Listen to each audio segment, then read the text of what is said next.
Hello, this is Peaceful Anarchism on the Voluntary Virtues Network every Thursday at 1 p.m. And you could also find me on the Conscious Resistance YouTube channel and Conscious Resistance website. So today we have Andrew Demeter, who is a truth teller, truth seeker, investigative journalist, and founder of Teen Take, his YouTube channel, where he posts some awesome videos on various subjects pertaining to liberty. So, oh, by the way, I don't have my video, which really sucks, but we'll have to deal with it. So, Andrew, so tell us a little bit about how you started off on this path to, searching for answers. Yeah, well, firstly, thanks for having me on. But as far as how I got started, the real first recollection I have of sort of, following this path of liberty was a while ago, about 2 years, maybe 3 years even now back. It was during the summer. I was at a friend's house and we were just going through YouTube like any, teenagers do on a summer day when it's nice outside and we're inside on the computer. And we were searching and somehow we stumbled across a Jesse Ventura video of his old show Conspiracy Theory on True TV. And so we were watching it. It was the episode specifically about the Denver airport, and that really sort of led me on this path of questioning, what are all these weird symbols here in this place, and why are all these political high-profile figures buying property out near Denver, and why is there supposedly this underground bunker, this doomsday bunker and underground city under the airport? So a lot of this, as well as, Illuminati symbolism, whether or not that's, factual or substantiated, but all these sort of different ways to question, reality and daily life that I hadn't previously done otherwise, sort of led me on that path. And then also I had an experience, sort of, if you can call, taking around a handheld video camera of your dad's at holidays and interviewing family members and sort of editing some of that on a computer. So I had sort of some of the video experience of editing and video making, and then also this new path that I sort of started to follow. Cool, nice. And so it was a slow progression, starting with your father's video camera and now to editing awesome content. I watched a couple of your videos, and I can really tell the amount of effort that you put into it. It's just short videos, but like very good quality. It's something that I strive to make in myself. Yeah, quality over quantity. Yeah, definitely. And of course, I think the Nancy Pelosi video, like one of your most, I guess that's what you're known for. Would you say that? Yeah, I would say that's accurate. So yeah, can you explain that, like how that happened and what you said and everything? Because I think that's a great story. I think it would take me about a full, hour-long segment of the show to explain the whole backstory and everything, but a basic synopsis of it was C-SPAN, one of my teachers at school, she notified me of this contest that C-SPAN annually hosts. It's called Student Cam. Basically, it's for middle and high school students to create a documentary, which is really like a mini documentary. It's only 5 to 7 minutes, I believe, discussing any sort of relevant political, social issue, etc., that has political implications. And I decided to make that film about GMOs, genetically modified organisms, and I called it We the People Genetically Modified. Long story short, I was one of the top 3 winners in that contest. C-SPAN flew us all out to Washington, D.C., at the C-SPAN Bureau in Washington, and then on the last day of the trip, while we were there, we got to meet with Nancy Pelosi, of course, and I had the question in mind ahead of time about the NSA and her, basic flip-flopping dependent on what political party holds power in Washington, and I just wanted to call her out on that, because I figured, when am I going to get another opportunity like this to, point blank fire a question at this politician, and I'm glad that it sent shockwaves. It got like 250,000 views on YouTube, and my hope is that, it gets people thinking that politicians, they can be hypocritical, and not only that, but they're so vulnerable. Really, they're humans too. We think of them as these, superhuman, characters, when in reality, you can just ask them a question and you can tell that they're easily lying. because just judging by their hand gestures and fumbling of words and everything. So that was basically that confrontation. It was also funny because in the video itself, you can see there's two different angles, one of me holding up my cell phone at the beginning, and then a second one of a C-SPAN cameraman there who was filming the event. And basically, after the whole thing happened, we were walking outside, and one of C-SPAN's employees said, I know I saw you filming this sort of confrontation. Are you planning on posting it to YouTube? And I said, why does it matter to you? And he said, and to paraphrase, he basically said, well, we wouldn't want to damage our relationship with Pelosi's office. So I found that really revealing as well. C-SPAN, touts itself as being unbiased, and then, they don't want to hurt their political ties with a particular leader. And so then eventually, too, my cell phone video, half of that video actually didn't record. The second half of it, too, didn't record because I ran out of memory on my phone, just my luck. So then I had to try to wrangle with C-SPAN basically to get back the footage because they said they wouldn't send it to me. They had an agreement that they couldn't record audio in the building we were in the Capitol. And I found that kind of funny too, and I have picture proof of it because they had this, shotgun mic on the camera they were using to record. So, it was a completely facile and fake argument. Wow. Yeah, I think a lot of people who are driven to, seeking the hidden truths of reality come to terms with the hypocrisy and lies of politicians, and that's definitely what also kind of got me realizing this too, and then you begin to wonder, like anyway I did, like is there a possibility for a politician to do good? Like, are all politicians, can you say, categorically evil and wicked, or is it that they have good intentions, but that the the unintended consequences just reverberate and they cause damage unintentionally? What do you think about that? Well, to begin with, just on a philosophical level, I guess, I don't think that it's good to ever, stereotype a whole group of people and label them. Not, in my opinion, not all cops are bad. And as you said, with politicians going into office, I don't think it's right to stereotype them all as, nefarious. I think that there's a good portion of them that probably go into office or go campaigning with, I wouldn't say nefarious, but just self-interested ideals, and how they can basically profit themselves at the expense of the people. And then I think there are some people genuinely out there who try to go into office for change, but then, as you said, their goals get mutated, and it becomes this sort of egotistical trip, and they just basically get corrupted. Yeah, and with myself, in my journey to voluntarism, and learning about Austrian economics, and learning about the nature of government. So so public schools, right? Take public schools. I mean, you can say that some people would come to the conclusion that it's just about indoctrination and propaganda and everything, and that the teachers are evil and wicked, and just trying to mentally enslave the kids. But I think that perhaps it's not the teachers' fault, although they do work there. They I think for the most part are kind-hearted, try to teach the kids, trying to educate the kids. I think the problem is the structure, and how much it hinders their flexibility, right? And how rigid the curriculum is, which to me is a reflection of the government involvement in any sector of the society. You take any sector, and that's what you get, because when it becomes controlled by the government, it basically becomes a monopoly, loses all accountability, and loses its how you say, the drive to excel, to improve, that any private business would have, right? So what are your thoughts on that?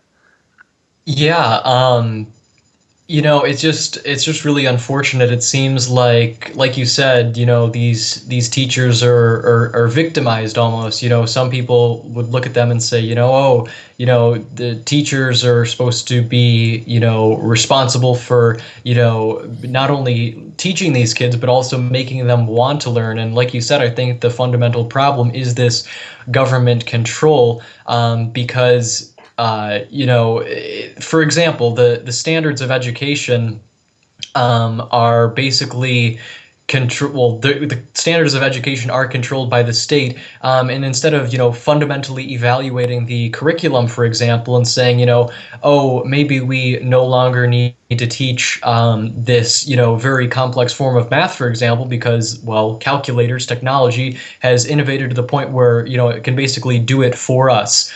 So instead of evaluating curriculum on a basis of relevancy, it's basically just evaluated to see, evaluated by these politicians who really aren't the people in school. And they say, oh, well, let's not evaluate it so it's better. Let's just sort of tweak the statistics. So, for example, our educational standards appear higher than that of, the next country. And, another thing that sort of is related to this that I find funny is, Obama's whole free college proposal, sort of like the Federal Reserve printing more money. People are like, ooh, free money. But in reality, it's inflation, and people don't really understand these very complex concepts, even though, free college would seem to be a simple concept that, taxpayer money is actually funding free college, and it's not free. So, those are sort of just some of my thoughts, if that helps.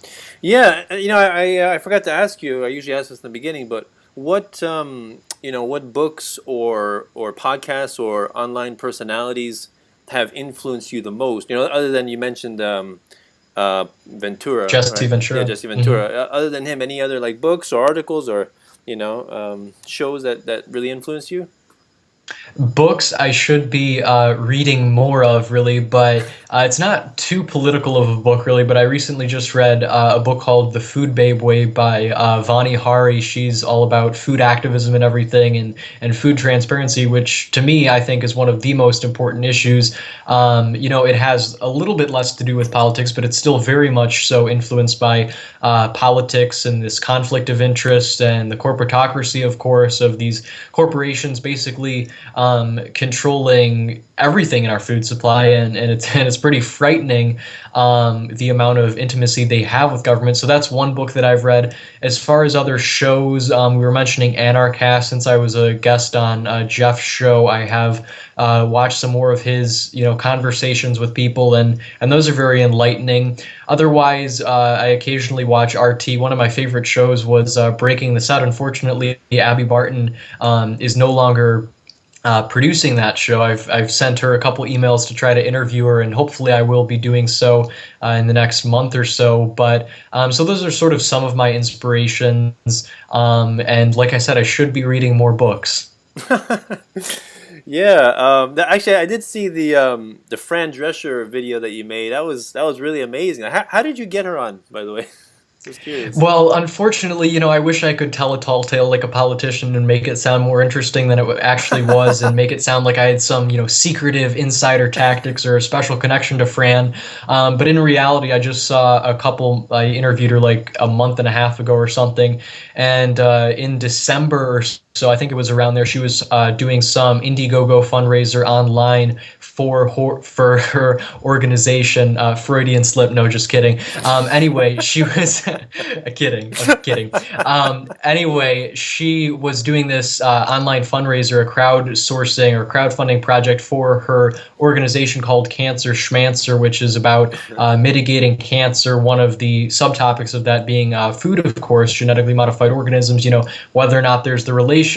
But so long story short, I donated X amount of dollars to that campaign, and myself and about 5 other people were in a Skype call with her, and we got to ask her one question. So I just wanted to take advantage of that, and I didn't even tell her that I was recording, actually, but her assistant actually did see the video and wants me to be sort of a youthful voice of the organization. So that's an interesting opportunity as well. Yeah, awesome. Yeah, my my path into this field, voluntarism. I started out very interested in nutrition, holistic nutrition and juicing and alternative cancer therapies. That was really my fascination when I was a teenager.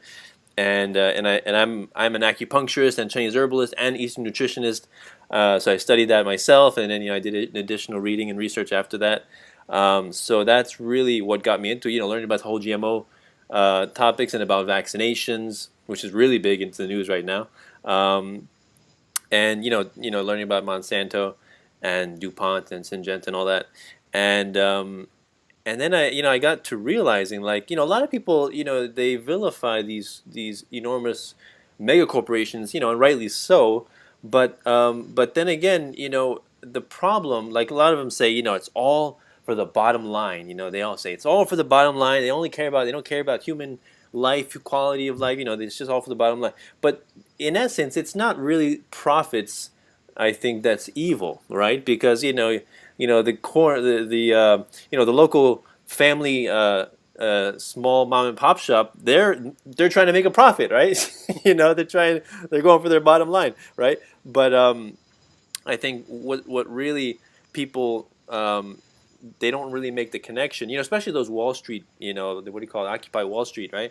Like they're going after, J.P. Morgan and Bank of America and all the big banks, which is good and all, but then you have to ask the question, what is giving these corporations power, right? Like, Absolutely. because in the end, we're not forced to buy their products. Like, you can do your research on GMOs. You can find out what foods are GMOs, and you cannot eat them. You cannot buy that, right?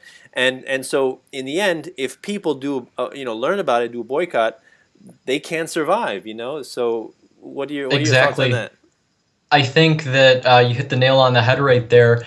These corporations, of course, not to undermine or discount the nefarious nature of them, because I do think some companies the profit is a legitimate. Well, I guess there's a difference too that we should establish between striving for profit, which is basically the whole essence of establishing a business, and then this as Fran Drescher called it in the interview, this insatiable desire for profit. But yeah, I agree with you. I don't think capitalism is the problem. I think the problem is government, like I said, with Monsanto getting so intimate with these corporations and establishing this, joint government corporate,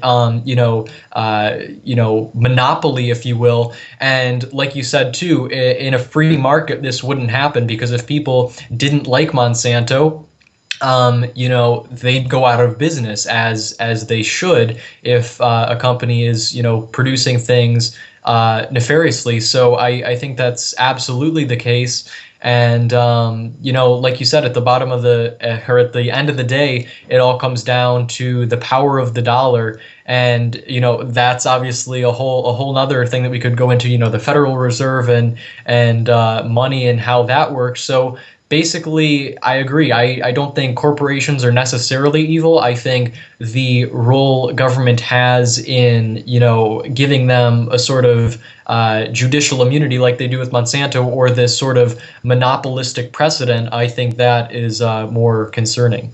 Yeah, definitely, definitely. I mean, yeah, because in the end, they're just corporation. I mean, they're just businesses, and they still rely on your patronage, right? And if that's so, then I can't really see how you can blame them. Like you can learn about McDonald's, and you watch what's it called, Super Size Food Me, Inc. right? Super Size Me. You learn about how Yeah. evil it is, and I mean I don't eat at McDonald's, but some people do. So they're in business, and if McDonald's gets big because a lot of people buy their products, like I don't have a problem with that, because they're not using any coercion or violence to force people to buy their products, right? But it's kind of funny, like me being a voluntarist, when I mention stateless societies, and what do you think would happen if there was no government? And one of the main complaints that I hear is that corporations, or I guess just big businesses would gather together, collude, and just like maybe they'll militarize. You know what? I don't know if you saw one of my recent debates I had with a friend. One of his complaints. This is like true. He said McDonald's. What's to stop McDonald's from buying tanks and weapons and forcing you to buy its products.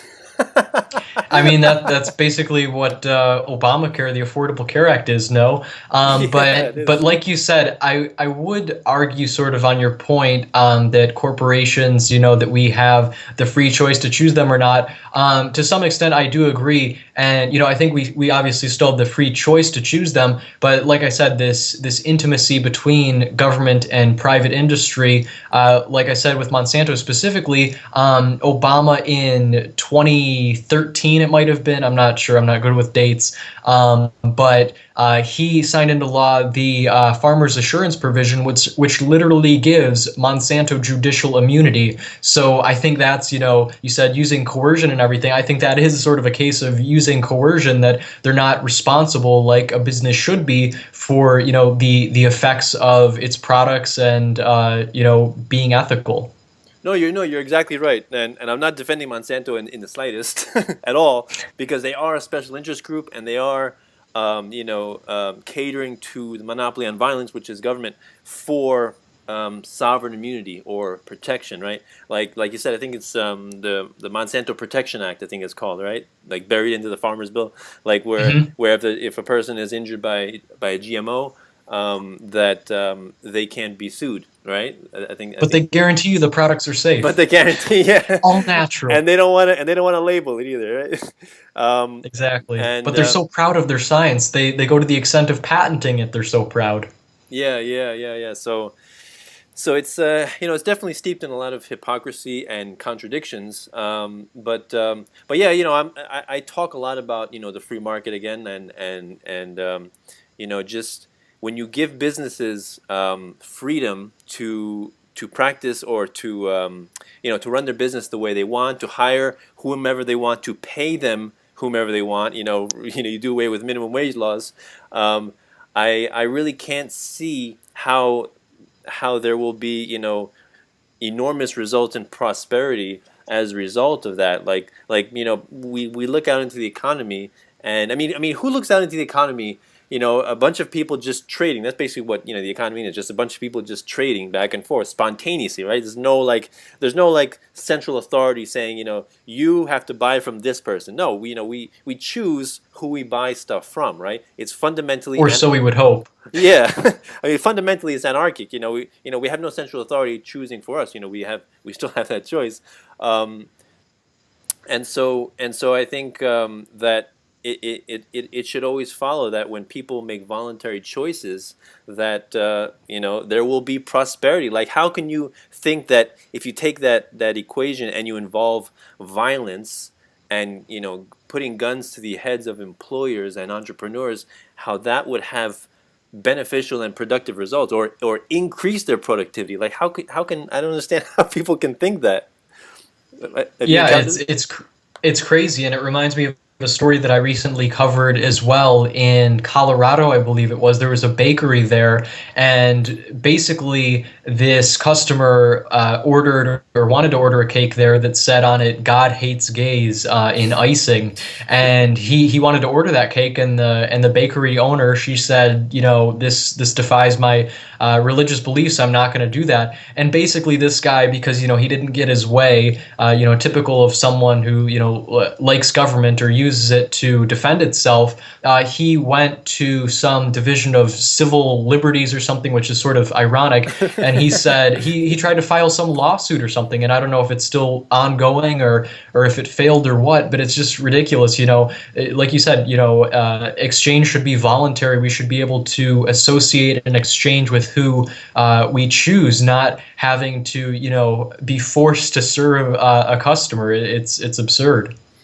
Yeah, yeah, exactly. That's a very good example. And I think a lot of people, a lot of my family is included, which a lot of my family is considered Democrat. And if I were to tell that situation, like could a restaurant, if they wanted to, only cater to white people? What's wrong with that? And they say, no, that's horrible. That's immoral. That should be illegal. But again, in the end, if you think about it, who is really being hurt in the end? Is it really the black people, or is it really the entrepreneur? I mean, the Exactly. employer, because he's immediately cutting out a portion of society that could be his patrons, right? So in Exactly. the end, it's hurting him.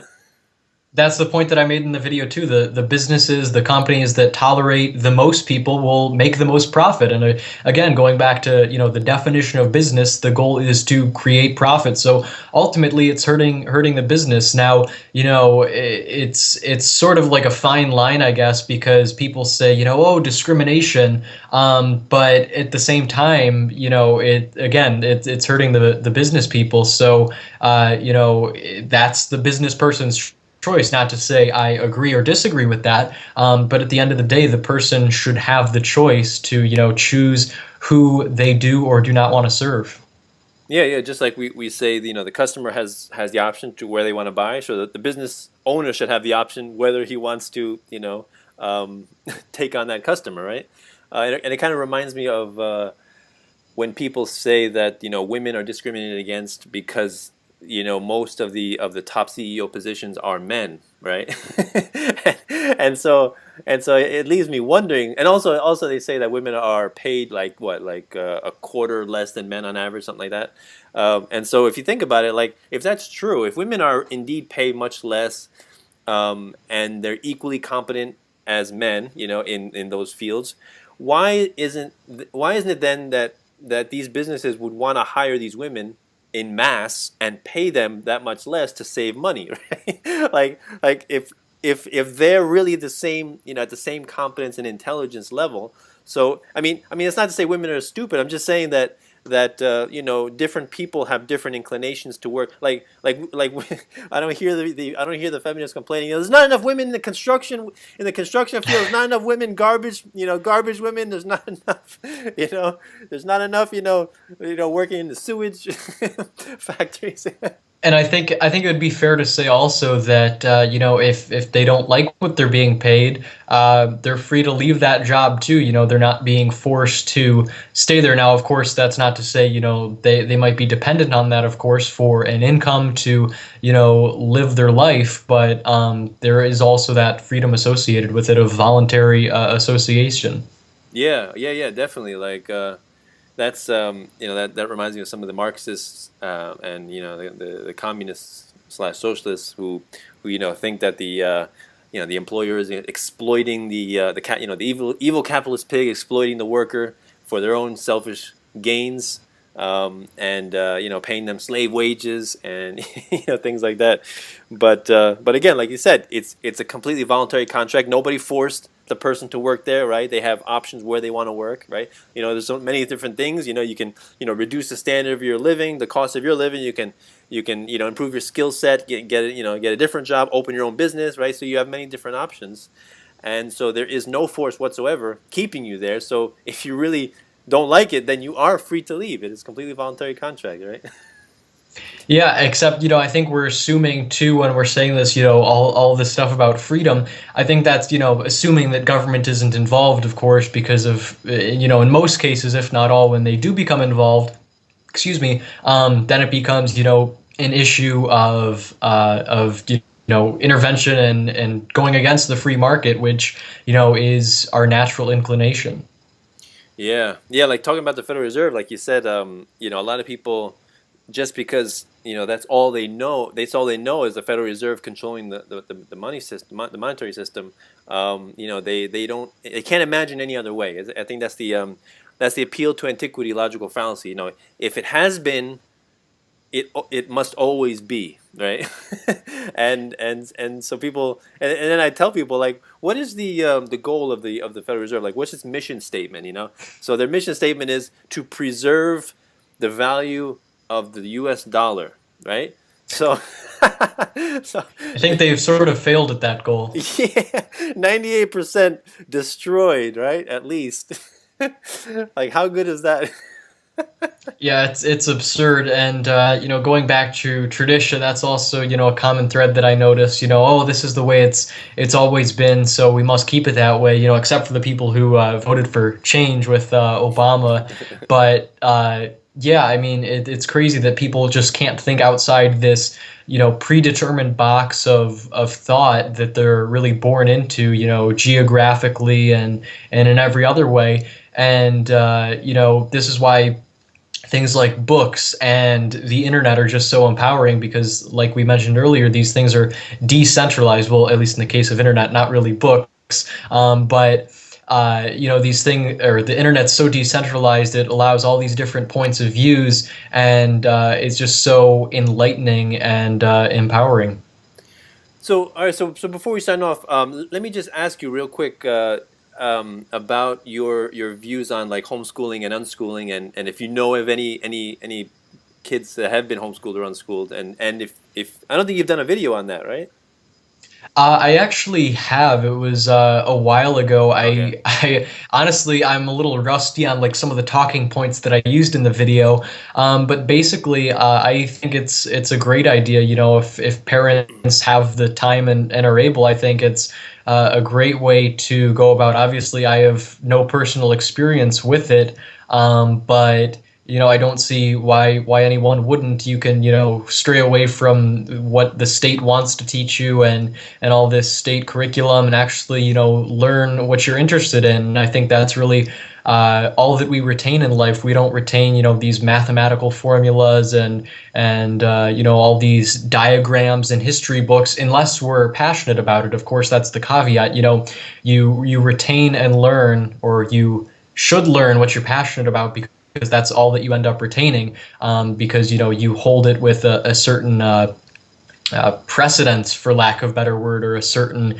importance to it, and you make a personal connection with it. So I think that's more important than sort of just unilaterally jamming all these arbitrary facts seemingly into students' brains, and so they can pass a certain test and advance to the next echelon of schooling, and then just continue down, probably go into debt and become, continue to work your way back up until death, basically, to end on a positive note. Yeah, like real quick, let me just say my kids are 4.5 and 2.5 year olds, and I'm definitely gonna do the unschooling or homeschooling, more akin to unschooling probably. And I get the common critique of people saying, but how are they gonna learn math, history, science? If they don't go to school, how are they going to learn that? I'm like, they're going to learn what they're interested in learning, right? And that's what's important. Like, if you were forced to learn something, can you really call that education? Hmm. Or is that more akin to indoctrination, right? And Exactly. regurgitation of And facts.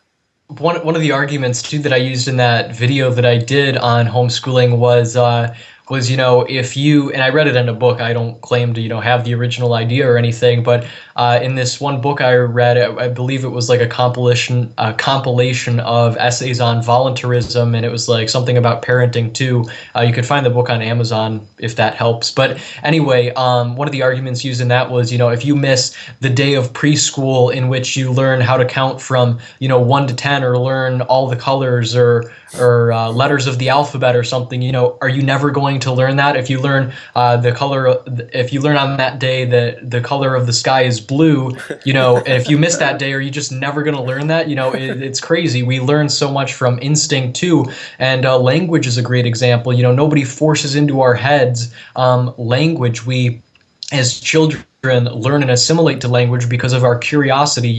We want to learn, we want to communicate with others, and again, nobody forces it into our heads. Instead, we learn naturally because that's what we're born into, and we're curious and everything. And then lastly too, I hear a lot, again, this isn't speaking from really experience with homeschooling, but people will say a lot too, oh, if you homeschool your kids, they'll be socially inept, and they'll have no social skills. To which I say I am the counterexample, because I am in, regular schooling, and I'm pretty much still socially inept. So, that's my parry to that argument.